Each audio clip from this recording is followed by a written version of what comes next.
next presenter is Zach Miller from Bridgewater State University in Massachusetts, and his presentation is titled Press Start, The Rise of Casual Gaming. Hey everybody, how's everybody doing today? Well, awesome, alright.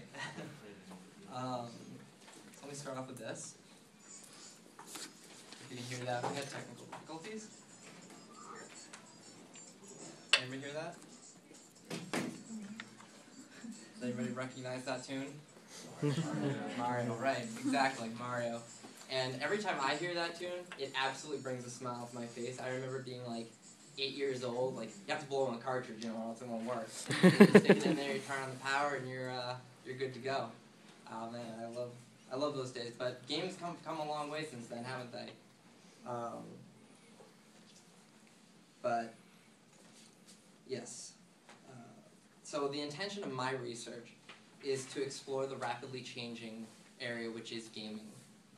For a very long time, technology has sort of pushed gaming to be more complex, graphically better, different physics engines, things like that.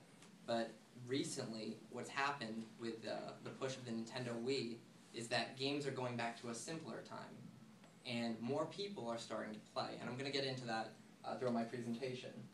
So in order to do my research, I've done a triangulation of research subjects. First, I'm going to start off by talking to you guys about the industry. That's going to be a lot of sales numbers and trends that are going on. And then I'm going to talk to you about a game analysis of the top 3 selling motion-controlled games for each console. And lastly, I've done audience, but unfortunately, due to time restraints, I just won't be able to get to that today. Alright, so before we get too deep into my research, a lot of people have been skeptical. They're like, wait, what, you're doing research on video games? Yeah, okay, you're just trying to get out of doing work. No, it's true, trust me, I had a hard time convincing my department that this is something worthwhile. But what I argue is that people say movies matter, right? Like, that's generally accepted in academia. In 2009, according to the MPD group, movies grossed $10.6 billion. Video games that same year grossed $19.7 billion. And most people don't actually know that video games are the #1 grossing media in the world by leaps and bounds, as you can see. And it's only getting stronger. So I want to take a look at the evolution of games, okay? As you see here, I'm going to use Mario a lot. I'm a huge Nintendo fanboy. But as you can see, in 1981, you got Mario here, and as the years progress, graphically, things are obviously getting better as the technology has gotten better. But as we know, it's not just that. You have physics engines going on that are getting more complex. Controls, there's more to everything that's going on. It's not simply go from one end of the screen to the other end of the screen and don't get hit by the Goomba. There's a lot more going on. And that being said, I want to take a look at how everything has changed in the video game industry. So the 6th generation of consoles is the Nintendo GameCube, the Microsoft Xbox, and the Sony PlayStation 2. Okay? And these are the units in millions of sales for hardware. Okay? And what we have here is that the Nintendo GameCube has sold 21.7 million units. The Xbox sold 24 million units. And Sony completely dominated with 127 million units sold overall. Oh, and by the way, all of these figures are most recent from March 1st of this year. So, but what pushes hardware is the software, right? Because it's useless without games to play. So we have to look at what games people are playing and why they were buying these consoles. So the top-selling PlayStation 2 game was Grand Theft Auto San Andreas, which sold 17.7 million units. Now, San Andreas, for the Grand Theft Auto, for those who don't know, is an open-world crime fighter game. Well, crime-committing game. Depends how you play it.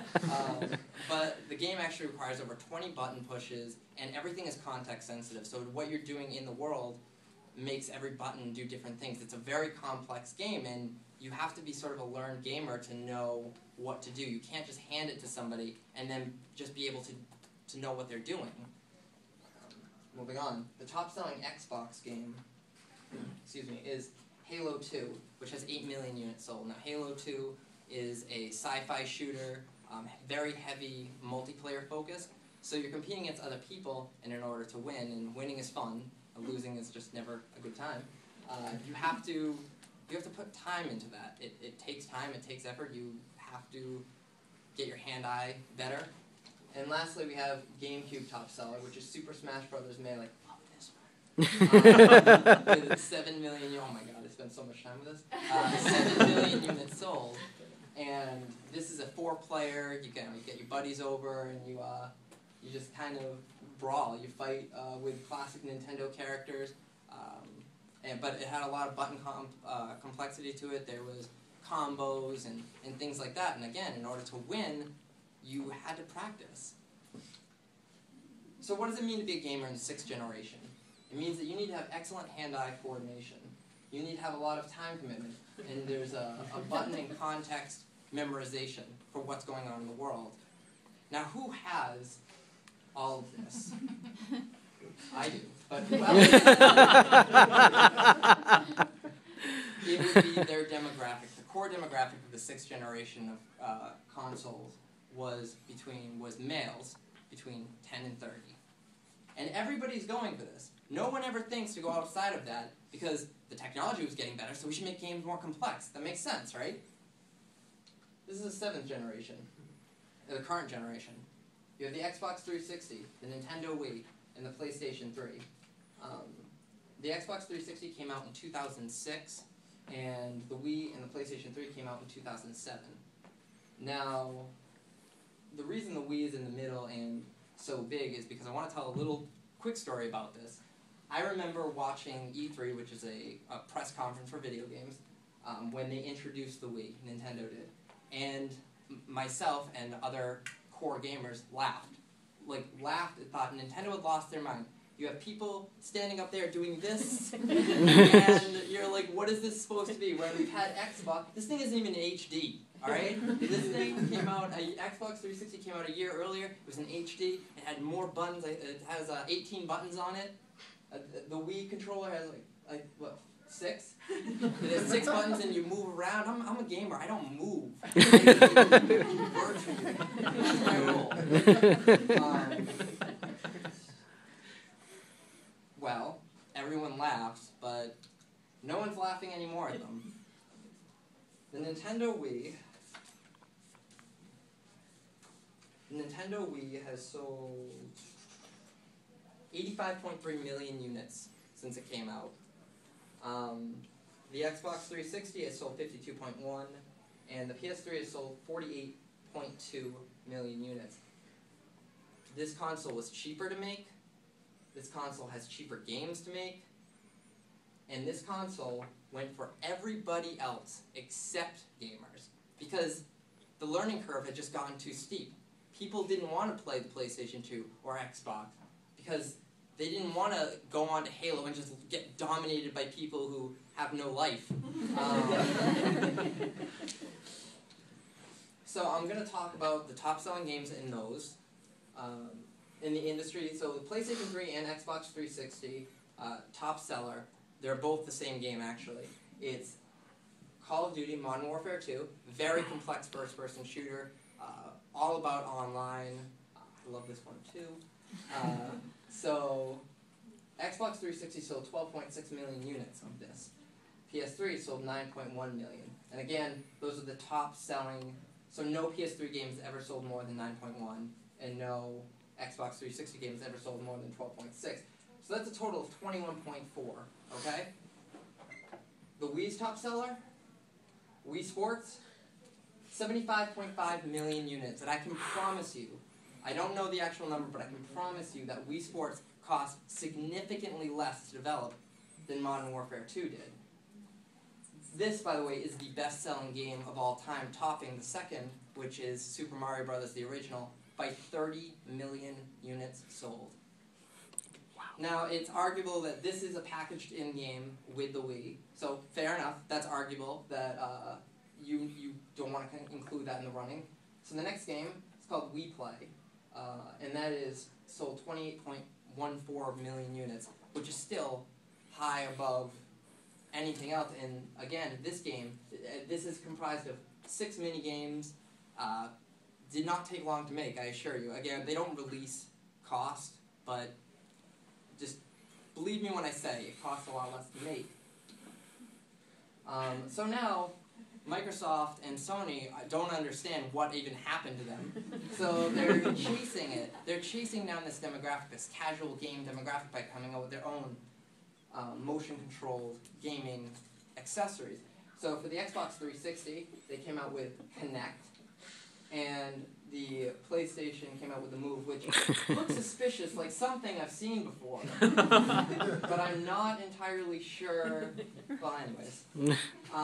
So what I've done is a game analysis. Yes, I actually played. The school had to buy me the Kinect and the Move, and I do it all for you and for academia. And I broke down what each game is comprised of to try to find out what gameplay elements are making this sell like crazy versus the games that I personally love, like Call of Duty and things of that just aren't going off the shelf.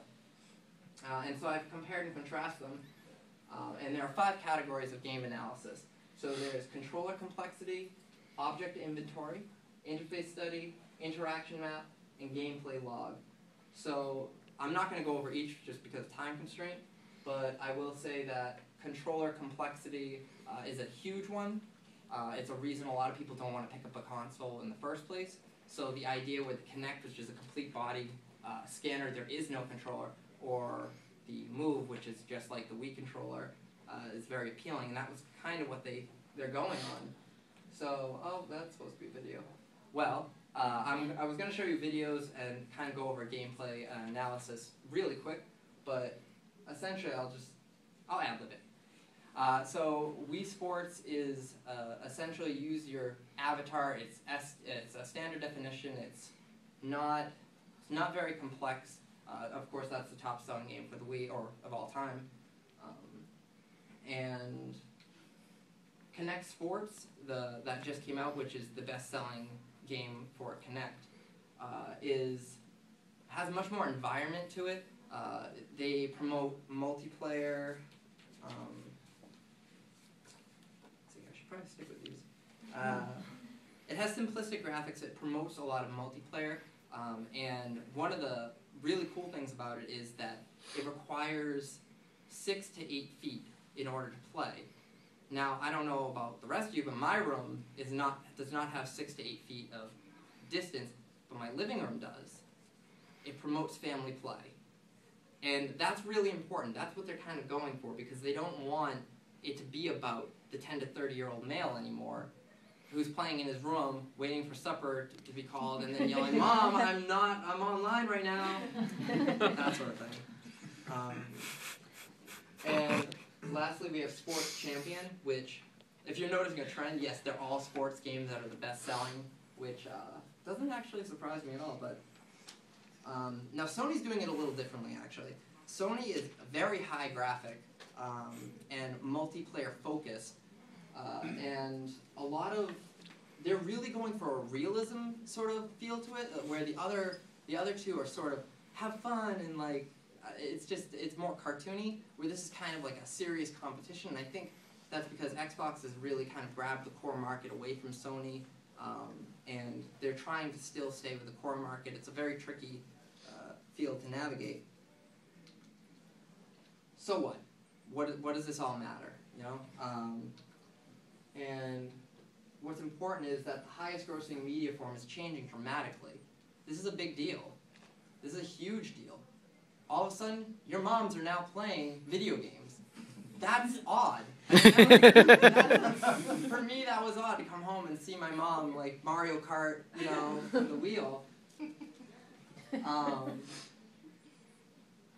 So, and as I've done isolation of the highest selling, what's going on in each game, it's important that we note those things and how they're going to sell in the future. And lastly, this is important because it gives us an idea of what to expect in the future. This isn't going away. This is how games are going because it makes more money. Games are a business, and they're they're going to try to make that money any way they can. It's not about coming up with what the developer wants to do, but coming up with what's going to make money. So I ask, is this evolution, or are we going back to a more simplistic time? All right, and thanks for listening to my presentation. If you have any comments, questions, please.